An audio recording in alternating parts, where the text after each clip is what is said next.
Raj TV நேயர்களுக்கு வணக்கம். நாம் தினசரி யோகாவில் ஆசனங்கள் மற்றும் முத்திரைகள் பார்த்துட்டு வரோம். அந்த வகையில் இன்றைக்கி நாம் முகத்தை பொலிவாக்குற ஒரு முத்திரை பயிற்சி, அதை எப்படி பயிற்சி செய்கிறது அப்படிங்கிறத தான் பார்க்க போகிறோம். வாங்க அதை எப்படி பண்ணுறதுன்னு பார்க்கலாம். தோல் மேலும் பளபளப்பாகிறதுக்கும், முகம் வசீகரமாகிறதுக்கும், முடி உதிர்வு பிரச்சனை எல்லாத்தையுமே குறைக்கிறதுக்கும், இன்னும் பல விதமான நம்மளோட உடலில் ஏற்படுற பிரச்சனைகள் எல்லாத்தையுமே தீர்க்கிறதுக்கு இந்த முத்திரை ரொம்ப சிறப்பாக வேலை செய்யும். நம்மளோட சித்தர்கள் கொடுத்த அற்புதமான பொக்கிஷங்களில் இந்த முத்திரையும் ஒன்று. இந்த முத்திரையை தொடர்ந்து பயிற்சி செய்கிறது மூலமாக நம்மளோட முகப்பொலிவு மேலும் அதிகரிக்கும். ஸோ இதுக்கப்புறமா எந்த விதமான ரொம்ப காஸ்ட்லியான ஃபேஷியல்ஸ் அப்படி இப்படின்னு எதுவுமே பண்ணிக்க வேண்டியது இருக்காது. ஏன் அப்படின்னா இந்த முத்திரை முகத்துலையும் நம்மளோட உடலோட மேல் பகுதியில் ரத்த ஓட்டத்தை நல்லா அதிகப்படுத்தும். ஸோ தோலில் இருக்கிற சுருக்கங்கள்லாம் நீங்கி இந்த முத்திரை தொடர்ந்து நம்ம பயிற்சி செய்கிறது மூலமாக நாம் இன்னும் மிக அழகாக காட்சி தருவோம். ஸோ இந்த முத்திரையை எப்படி பயிற்சி செய்கிறது அப்படிங்கிறத இப்போ பார்க்கலாம். இந்த முத்திரைக்கு வருண முத்திரை அப்படின்னு பெயர். இந்திர முத்திரை அப்படின்னு இன்னொரு பேரும் இருக்குது.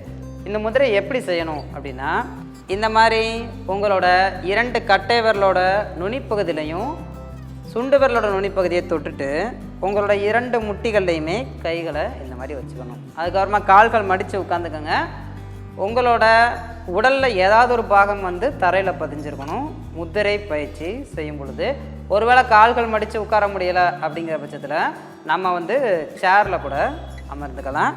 இந்த முத்திரையை காலையில் எழுந்த உடனே ஸ்டொமக்கை நல்லா க்ளீன் பண்ணிட்டு காலை கடன்கள் எல்லாத்தையுமே முடிச்சதுக்கப்புறமா ஒரு டம்ளர் தண்ணி மட்டும் குடிச்சிட்டு இந்த முத்திரையை பயிற்சி செஞ்சுட்டு ஒரு 10 நிமிடங்கள் வரைக்கும் இதே முத்திரையில் உட்காந்துருங்க. உங்களோட விசுவலைசேஷனில் உங்களோட முகத்தையே நீங்கள் கவனித்து பாருங்கள். உங்கள் முகம் மேலும் பொலிவு பெறதாகவும் மற்றும் உங்கள் உடல் முழுவதுமே ஒரு வெள்ளொளி ஒரு ஒயிட் லைட் ஃபுல்ஃபில் ஆகி அப்படியே உடல் எல்லாமே லைட் இன்னும் பிரகாசமாக உங்கள் உடலும் உங்களோட முகமும் மாறுறதா இமேஜின் பண்ணுங்கள். இதன் மூலமாக வெகு சீக்கிரமாகவே உங்கள் உடலும் உங்களோட முகமும் மிக பொலிவாக மாறுறத உங்களால் ஃபீல் பண்ண முடியும். இந்த முத்திரையை தொடர்ந்து பயிற்சி செஞ்சீங்க அப்படின்னா உங்களோட முகம் மேலும் பொலிவடைகிறது மட்டும் இல்லாமல் உங்கள் தோல் சம்மந்தப்பட்ட பிரச்சனைகள் எல்லாமே படிப்படியாக குறைய ஆரம்பிக்கும். அலர்ஜி சம்மந்தப்பட்ட பிரச்சனை க்ரியேட் ஆச்சு அப்படின்னாலும் கூட இந்த முத்திரை செஞ்சீங்க அப்படின்னா உடனே தீர்வு கிடைக்க ஆரம்பிக்கும். முடியோட வேர்க்கால்களில் ரத்த ஓட்டம் நல்லா போகிறதுனாலையும் உடலில் இருக்கிற சூடு நிறைய குறையிறதுனாலையும் இந்த முத்திரையை நாம் செய்கிறது மூலமாக உடலில் இருக்கிற நாளமில்லா சுரப்பிகள் எல்லாமே மிக சூப்பராக வேலை பார்க்க ஆரம்பிக்கும்.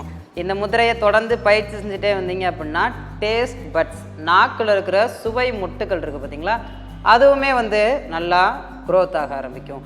தொடர்ந்து இந்த முத்திரையை பயிற்சி செய்கிறது மூலமாக அல்சர் ப்ராப்ளமில் இருந்தும் மிக சீக்கிரமாக ரெக்கவர் ஆகி வெளியே வர முடியும். ஸோ இவ்வளவு பலன்கள் தர்ற இந்த முத்திரையை தொடர்ந்து பயிற்சி செய்யுங்க. இந்த முத்திரை எல்லாருக்குமே பலன்களை கொடுக்கும். சில விஷயங்கள் மட்டும் இந்த முத்திரையை பயிற்சி செய்யும்போது நம்ம கவனிக்கணும். ரொம்ப குளிரான இடங்களில் இருக்கிறவங்க அல்லது ரொம்ப மழை பெய்கிற நேரங்கள்லாம் இந்த முத்திரையை பயிற்சி செய்கிறது அவாய்ட் பண்ணிக்கணும். அதாவது வெளியில் உள்ள காலநிலை எப்படி இருக்குது அப்படிங்கிறதுக்கு ஏற்ற மாதிரி தான் நாம் இந்த முத்திரையை பயிற்சி செய்யணும். அதுக்கப்புறமா ஜலதோஷம், காய்ச்சல், தலைவலி, இருமல் இந்த மாதிரியான பிரச்சனை இருக்கிறவங்க எல்லாமே கூட இந்த முத்திரையை பயிற்சி செய்யாமல் கொஞ்ச நாள் அந்த நேரத்தில் மட்டும் அவாய்ட் பண்ணிக்கிறது ரொம்ப நல்லது. இன்றைக்கி நாம் வருண முத்திரை, அதோட பலன்கள் என்னென்ன, அதை எப்படி பயிற்சி செய்கிறது அப்படிங்கிற எல்லா விதமான குறிப்புகளையுமே பார்த்தோம்.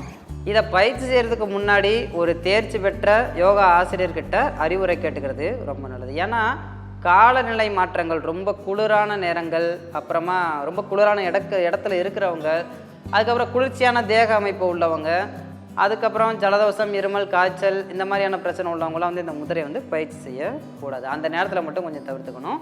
இன்றைக்கி நாம் பார்த்த இந்த முத்திரையை நீங்கள் தொடர்ந்து பயிற்சி செய்யுங்க. நாளைக்கு இன்னொரு ஆசனாசன முத்ராஸோட உங்களை நான் மறுபடியும் சந்திக்கிறேன்.